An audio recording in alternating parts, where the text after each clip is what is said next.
Hi, everybody.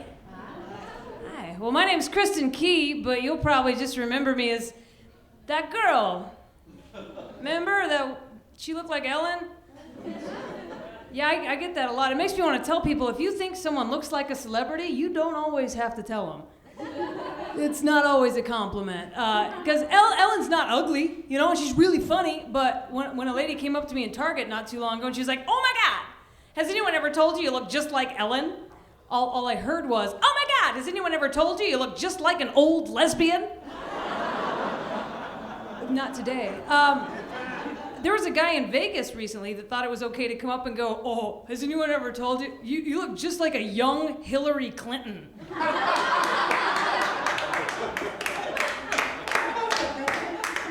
Yeah, he said that. All I heard was, you look like an old lesbian. Because no matter how old Hillary was, she always looked like an old lesbian. I wrote that. You know, there's nothing wrong with looking like an old lesbian. You know, I'm gonna be one day. But right now, I'm a young gay lady, or as we like to be called now, a glady. I don't really know the terminology. I just started talking openly about being gay because it was pointed out to me that it's super obvious. I didn't know that. A few years ago, I was on Last Comic Standing, and I was still in the closet, and I didn't want anybody to know. So I got all the comics and the producers together. I was like, listen, guys, you know, while we're filming, I just want to make sure nobody outs me on TV.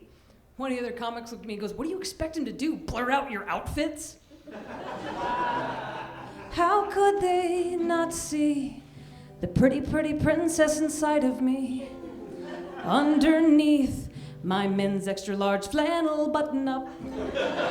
Kumbaya, kumbaya, kumbaya.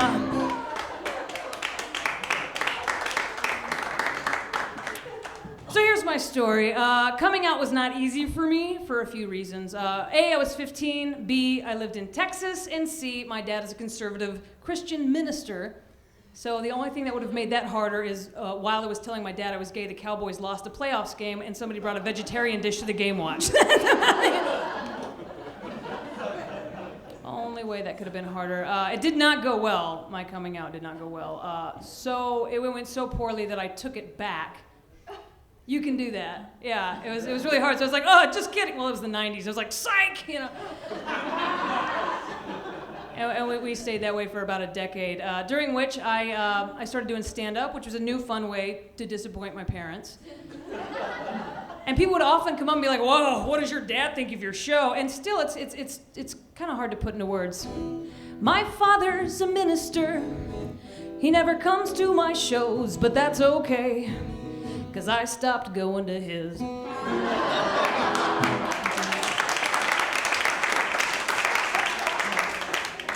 It's a true story. It is. It's a true story. You know, I say all this, but I still think my parents are proud of my brother. Yeah, he lives in Texas. He's got a wife and 3 beautiful guns. I will say, you know, I had a hard time, but now it's a lot easier. I feel like when you're open about yourself and you can be proud of who you are, your life gets easier. It's easier with my parents now. I've been with the same woman for 9 years. We're married. Yeah, that's cool. Yeah. And now we're thinking about having kids. She's totally thinking about it. I don't know. Sometimes I think kids would be cool, like, because I'll see like a really stupid kid, and I'm like, I can make a way better baby than that. Because I'm competitive. But then other times I'm like, well, what do you do with them when you travel? I like to travel. What do you just crate them? What do you do? Because I was in Hawaii for 10 days last month, and you know what I never thought the whole time I was in Hawaii? Boy, I sure do wish I would have brought my baby. Never thought that at all. And by the way, if you've never been to Hawaii, you should go and be prepared that it's an American state where all the street signs are in a different language. I know, you can't read them. I'm trying to drive there. I'm like, yeah, I'll turn left at Alua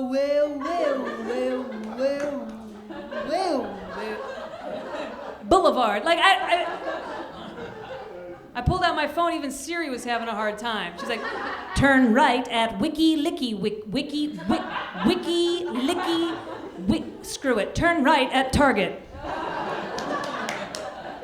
But you know, if you've ever been to Hawaii, after 4 days, you think you're Hawaiian. You're all mahalo and aloha all day, every day. Yeah. So the last night I'm there, I'm ordering drinks. The waitress kind of hulas up, because that's what waitresses do. She's like, mahalo. Can I get you anything off the Wiki Licky drink menu? I'm like, absolutely. Tell me if I'm not pronouncing this right. I'd like to try the Keoa. She looked at me and goes, you're close. It's pronounced Coca-Cola.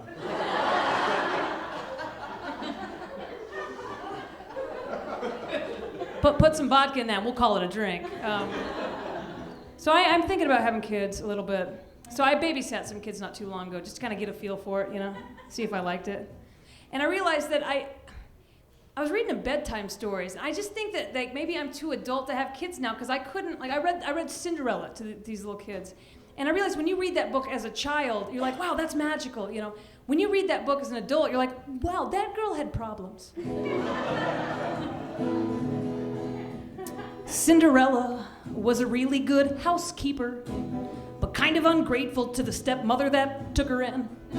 She was always complaining, a whiny brat if you ask me, bitching about the fact that she had to clean. I mean, come on, this nice lady put a roof up over your head, so suck it up, Cinderella, and make the bed. Suck it up, Cinderella, make the bed. Well, despite her attitude, she gets invited to a party where she starts hitting on the hottest guy around. Come on, Cinderella, no wonder your stepsisters hate you. Cinderella gets around, she's kind of the town pound. Then she gets drunk and starts acting like a stripper.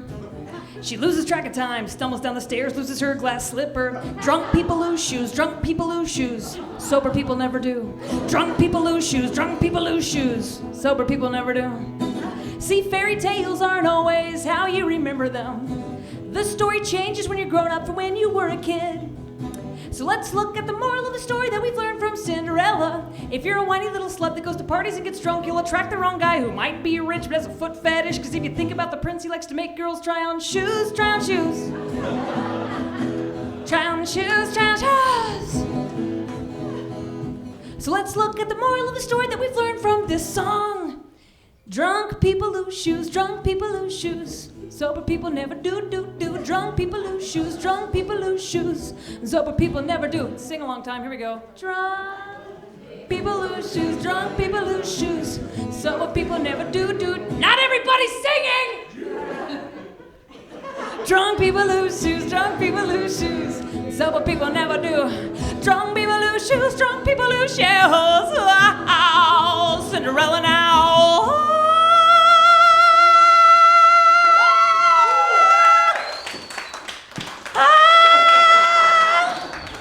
Sober people never do. Thank you guys so much. I'm Kristin Key.